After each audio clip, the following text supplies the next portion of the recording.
अस्सलाम वालेकुम 50 न्यूज़ से मैं हूं सैयद मुश्तबा अब्बास। हेडलाइंस आप जान चुके हैं, बढ़ते हैं अपनी खबरों की जानिब। सबसे पहले खबर शामिल करते हैं जरांवाला से। जरांवाला मोहल्ला इश्कुल्ला इस्लामपुरा में दुकान के तनाज़े पर झगड़ा, जिसके नतीजे में एक शख्स जान बहक। मुलजिमान जब घर वापस आए तो घर का सारा कीमती सामान गायब था। मुतासरा घर वालों ने मदई पार्टी पर इल्ज़ाम आयद किया है। इस वक्त हमारे नुमाइंदे आमिर शाह मुलजिमान के घर वालों के साथ मौजूद हैं। जी आमिर शाह, क्या तफसीलात हैं? बिल्कुल, मैं इस वक्त मोहल्ला इश्कुल्ला गली नंबर 2 इस्लामपुरा में मौजूद हूँ। मेरे साथ मुतासरा घर वाले भी मौजूद हैं। यहाँ पर तकरीबन 15/6/2022 में प्लाट के तनाज़ा पर झगड़ा होता है, जिसमें एक शख्स जाँ बहक हो जाता है। जब पुलिस को इतला मिलती है तो मुलजमान को मौके पर गिरफ्तार कर लिया जाता है। तो अहले घर वाले हैं जो जिन पे इल्ज़ाम आयद हुआ है, वो अपना घर से बाहर चले जाते हैं। लड़ाई की वजह से वो यहाँ से शिफ्ट होकर चाली चक क़याम पजीर हो जाते हैं। जब वो वापस आते हैं 5 मंथ बाद 11/12/2022 जब वो वापस आते हैं, तो जब उन्होंने घर में दाखिल हुए हैं तो देखा है कि घर का सारा सामान बिखरा पड़ा हुआ था। हर चीज़ जो उनके घर में उनकी बहुओं का सामान था, उनके बेटे की शादी थी, और जो करियाने का सामान था, जिस दुकान के तनाज़ा पर झगड़ा हुआ है, क्योंकि इनका तनाज़ा दुकान की बिना पर हुआ है, तो जितना भी घर का सामान है वो सारा यहाँ से गायब होता है।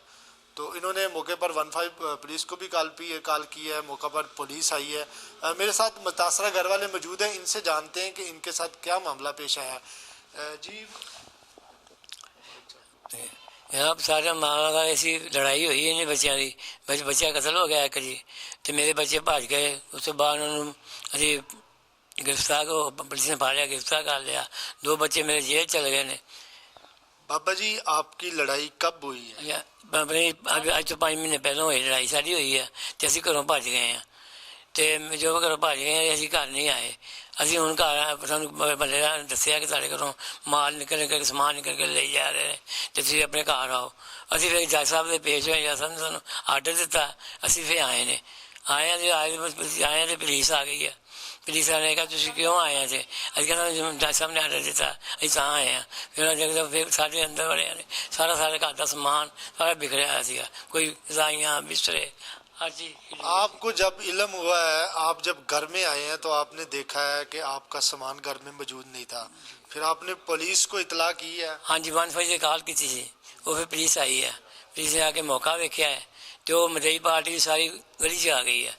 तो उन्हें कहा इन्होंने कड्डो, क्यों इतने आए, कड्डो इतों क्यों आए। उन्हें फिर मैं फिर उन्होंने अपने जो लिखे अपना जज साहब के आर्डर, वो तो अपनी जमानत उन्होंने दे दी। तो उन्होंने फिर पढ़ के उन्होंने कहा तुम बाबे बैठो इतने, अपने घर रह सकते हैं, तुम रहो। तो उन्होंने बताया कहा अपने अपने घर पवो जाके। बाबा जी, कितनी मालियत का आपका सामान था जो आपके घर से आपका माल सामान गायब हुआ? कितनी उसकी मालियत थी? भाई 20 लाख रुपये, 18-20 लाख रुपये मार के जाने। जो बच्चे जेवर सी, जो बच्चों का मंजियाँ बिस्तरे देखे तुम देखो जी, जाके सारा कुछ मंजियाँ बिस्तरे सब कुछ लै गए, रजाइयाँ लै गए। हाँ जी, कपड़े लीड़ा लै गए, वाशिंग मशीनां काट के लै गए, पक्के ला के लै गए जी।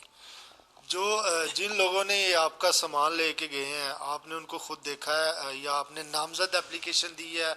वो कौन कौन लोग हैं, उनके नाम बताएं जरा। हम जी नामजद दी है, दरखास्त उन्होंने दी है जी, नाम दरखास्त दी है। वो 8 भरा ने, किस भरा का नाम मुझे याद है, कि नहीं याद है। एक मीर अपना रफीक है, नीफ है, सदाम आ, उन्हें भतीजे भतीजे नाल ने जी। पुलिस जब मौके पे आई है, आपने एप्लीकेशन भी दी है, पुलिस की तरफ से आपके साथ क्या तावन किया जा रहा है? एप्लीकेशन जी शामी दे के आए हैं, तो कोई बरामद नहीं होया। अच्छा, अभी तक, आज तो संडे एतवार है, अभी तक आपकी FIR नहीं हुई? FIR साड़ी नहीं हुई है जी। अच्छा, मेरे साथ जी अमर जी, आप बताएं कि घर में कौन कौन सी चीज़ें थी, कितनी मालियत का आपका सामान था? अगर आपकी बहू का सामान था तो जाहिर आपको पता होगा, उसकी तफसीलात बताएं, और इसमें क्या पुलिस आपके साथ क्या तावन कर रही है? पुलिस तो अच्छा तावन कर रही साढ़े नाल, ते लेकिन सानू आर्डर भी दिते, असीं तां ही घर आए हैं। ਤੇ ਲੇਕਿन पुलिस ने बहुत ही ज़्यादा साढ़े- आपने पिटीशन दायर की है और जिसके बाद आपको जज ने ऑर्डर दे दिए हैं कि आपको मजीद पुलिस हरासा नहीं करेगी, आप अपने घर चले जाएं। जब आप घर में आए हैं तो देखा है सामान आपका घर में नहीं था, पड़ा चोरी हो गया था। तो कौन कौन सी चीज़ें हैं जो आप समझ रही हैं कि यहाँ से चोरी हुई हैं? क्या आपने देखा है या मोहल्लेदारों ने बताया? कैसे आपको इल्म हुआ?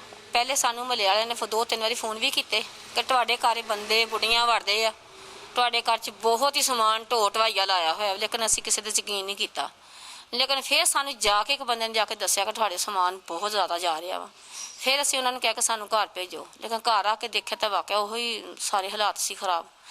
ਆਣ ਕੇ ਮੂਵੀ ਵੀ ਬਣਾਈ ਅਸੀਂ, ਪੁਲਿਸ ਵਾਲਿਆਂ ਨੇ ਉਸੇ ਟਾਈਮ ਤੇ 1-5 ਤੇ ਗੱਲ ਕੀਤੀ ਆ, ਪੁਲਿਸ ਆਈ ਆ ਉਹਨਾਂ ਨੂੰ ਮੌਕੇ ਤੇ। अच्छा, ये जिन लोगों पे आपको शक है, ਹਾਂਜੀ ये जो कबल पहले आपकी लड़ाई हुई है, जिनसे झगड़ा हुआ है, ये वही लोग हैं जो सामान लेके गए हैं? आपने इनको खुद देखा है या अहले मोहल्ला ने आपको इतला दी ਮਹੱਲੇ है? ਵਾਲਿਆਂ ਨੇ ਵੀ ਦੇਖਿਆ, ਲੇਕਿਨ ਸਾਡਾ ਸਮਾਨ ਉਹਨਾਂ ਨੇ ਚੁੱਕਿਆ ਵਾ। ਸਾਡਾ ਸਮਾਨ ਉਹਨਾਂ ਨੇ ਚੁੱਕਿਆ ਵਾ। ਇੱਕ ਮੌਲਵੀਆਂ ਦੇ ਘਰ ਦੇ ਆ ਸਾਹਮਣੇ ਮੌਲਵੀ ਸਾਡੇ, ਇਹਨਾਂ ਦੇ ਵੀ ਘਰ ਦੇ ਵਿੱਚ ਨਾਲ ਰਲੇ ਹੋਏ ਆ। जितनी आपने एप्लीकेशन में मालियत यहाँ पे लिखी हुई है, बहुत सारी चीज़ें लिखी हुई हैं, इतनी मालियत का यहाँ पे नकदी भी, क्योंकि आप तो यहाँ से शिफ्ट हो गए थे 4-5 मंथ पहले, लेकिन इतनी मालियत का सामान यहाँ पे मौजूद था, नकदी पैसे भी थे, जेवर भी है, उसमें बहुत सारी चीज़ें लिखी हैं। क्या क्या चीज़ें हैं बताएं जरा। ਅਸੀਂ ਤੇ ਬਿਲਕੁਲ ਇਸੇ ਤਰ੍ਹਾਂ ਹੀ ਬੁਰਕੀਆਂ ਵੀ ਸਾਡੀਆਂ ਛੱਡ ਕੇ ਤੇ ਅਸੀਂ ਦੌੜਾਂ ਲਾ ਲਈਆਂ। 5 ਮਿੰਟਾਂ ਦੇ ਅੰਦਰ ਅੰਦਰ ਉਹ ਬੰਦਾ ਫੌਤ ਹੋ ਗਿਆ ਵਾ, ਤੇ ਅਸੀਂ 5 ਮਿੰਟਾਂ ਦੇ ਅੰਦਰ ਅੰਦਰ ਅਸੀਂ ਦੌੜਾਂ ਲਾਤੀਆਂ ਬੱਚਿਆਂ ਦੇ। ਸਾਡੀਆਂ ਨੋਹਾਂ ਜਿਹੜੀਆਂ ਮੌਲਵੀਆਂ ਦੇ ਘਰ ਵੜੀਆਂ ਸੀ, ਇਸ ਗੱਲ ਦੀ ਮੌਲਵੀ ਗਵਾਹੀ ਦੇ ਸਕਦੇ, ਸਵਾਏ ਕੱਪੜੇ ਪਾਏ ਹੋਏ ਤੋਂ ਬਾਅਦ ਉਹਨਾਂ ਦੇ ਕੋਲ ਹੱਥ 'ਚ ਕੋਈ ਚੀਜ਼ ਨਹੀਂ ਸੀ ਹੈ। ਅੱਗੋਂ ਉਹਨਾਂ ਦਾ ਦੀਨਮਾਨ ਝੂਠ ਬੋਲ ਜਾਣ ਤਾਂ ਉਹਨਾਂ ਦਾ ਦੀਨਮਾਨ ਵਾ, ਲੇਕਿਨ ਅਸੀਂ ਕੋਈ ਚੀਜ਼ ਲੈ ਕੇ ਨਹੀਂ ਸੀ ਨਿਕਲੇ ਹੈ। ਲੇਕਿਨ ਮੇਰੀਆਂ ਵਹੁਟੀਆਂ ਦੇ ਫਰਿੱਜਾਂ, ਓਵਨ, ਜ਼ੇਵਰ ਬੱਚਿਆਂ ਹੋਏ ਸੀ, ਉਹਨਾਂ ਨੂੰ ਨਾਨਕਿਆਂ ਨੇ ਵੀ ਜ਼ੇਵਰ ਪਾਏ, ਅਸੀਂ ਵੀ ਪਾਏ, ਉਹਨਾਂ ਪੇਕਿਆਂ ਨੇ ਵੀ ਜ਼ੇਵਰ ਪਾਏ, ਅਸੀਂ ਵੀ ਪਾਏ, लेकिन हर चीज आपने लड़ाई के दौरान जब आपको पता चल गया है कि बंदा भी कत्ल हो गया है, उसके बाद 4 महीने में आपने एक दफ़ा भी घर में नहीं आके देखा? अपनी जो चीज़ें, आपका जेवर या सामान, ये आपने रिकवर नहीं यहाँ से किया? नई चीज़ा नहीं असी लईयां, नहीं सारी चीज़ें यहाँ भी पड़ी रही हैं, पैसे, जेवर, जो भी चीज़ें आप कह रही हैं, जितनी भी चीज़ें आपने एप्लीकेशन में मेंशन की हैं या जिसका आप मुतालबा कर रही हैं, ये बिल्कुल दुरुस्त है। ਮੁੰਡੇ ਸਾਡੇ ਫੜੇ ਗਏ ਸੀ, ਬੰਦਾ ਮੇਰਾ ਵੀ ਫੜਿਆ ਗਿਆ ਸੀ, ਲੇਕਿਨ ਮੈਂ ਇਕੱਲੀ ਸੀ। ਨੋਹਾਂ ਜਿਹੜੀਆਂ ਸੀ ਉਹ ਕੰਧਾਂ ਤਾਂ ਨਹੀਂ ਸੀ ਨਾ ਟੱਪ ਸਕਦੀਆਂ, ਜਾਂ ਮੈਂ ਕੰਧ ਟੱਪ ਸਕਦੀ ਸੀ, ਜਾਂ ਮੈਂ ਦੁਕਾਨ ਟੱਪ ਕੇ ਕੱਢ ਸਕਦੀ ਸੀ, ਕੋਈ ਕਿਸੇ ਨੇ ਨਹੀਂ ਕੱਢਿਆ। ਮੁੰਡੇ ਮੇਰੇ ਅੰਦਰ ਸੀ, ਬੰਦਾ ਮੇਰਾ ਅੰਦਰ ਸੀ, ਮੈਂ ਇਕੱਲੀ ਬਾਹਰ ਸੀ। ਨਾ ਮੇਰੀਆਂ ਨੋਹਾਂ ਆਈਆਂ, ਲੇਕਿਨ ਮੈਂ 1-2 ਵਾਰੀ ਜ਼ਰੂਰ ਚੱਕਰ ਸਕੂਲ ਦਾ ਲਾਇਆ, ਲੇਕਿਨ ਗੇਟ ਨਹੀਂ ਖੋਲ੍ਹਿਆ। ਗੇਟ ਜਿਹੜਾ ਸੀ ਸਾਡਾ ਪੁਲਿਸ ਵਾਲਿਆਂ ਨੇ ਲਾਇਆ ਸੀ, ਜਾਂ ਇਹਨਾਂ ਨੇ ਲਾਇਆ ਸੀ ਘੁਮਿਆਰਾਂ ਨੇ, ਇਹ ਨਹੀਂ ਪਤਾ, ਕਈ ਆ ਪੁਲਿਸ ਵਾਲਿਆਂ ਨੇ ਤਾਲਾ ਲਾਇਆ ਸੀ। क्या अरबाब इख्तियार से क्या अपील करती हैं आप? ਇਹਦਾ ਕੀ ਮਤਲਬ? हुकूमत से क्या अपील करती हैं? मतलब ਕਿ ਸਾਡੇ ਨਾਲ ਇਨਸਾਫ ਕੀਤਾ ਜਾਵੇ, ਸਾਡਾ ਬਹੁਤ ਜ਼ਿਆਦਾ ਨੁਕਸਾਨ ਹੋਇਆ ਵਾ। ਸਾਡੇ ਤਾਂ ਬੱਚਿਆਂ ਦੇ ਵੀ ਕੱਪੜੇ ਨਹੀਂ ਛੱਡੇ ਉਹਨਾਂ ਨੇ। जी बिल्कुल, इनका कहना है कि 4 मंथ पहले हमारा एक लड़ाई झगड़ा हुआ है जिसमें एक बंदा फौत हो गया है, जिसकी वजह से जब हम 4 महीने बाद दूसरी जगह 40 मोड़ मुंतकिल हुए हैं, जब हम वापस घर में आए हैं, पिटीशन एक दायर की है जिसमें जज ने हमें ऑर्डर दिए हैं कि आप अपने घर जा सकते हैं, पुलिस आपको हरासा नहीं करेगी। जब हम अपने घर आए हैं तो देखा है कि घर में कोई भी सामान यहाँ पर मौजूद नहीं था। इन्होंने आला हुकाम से अपील की है कि हमें इंसाफ दिया जाए।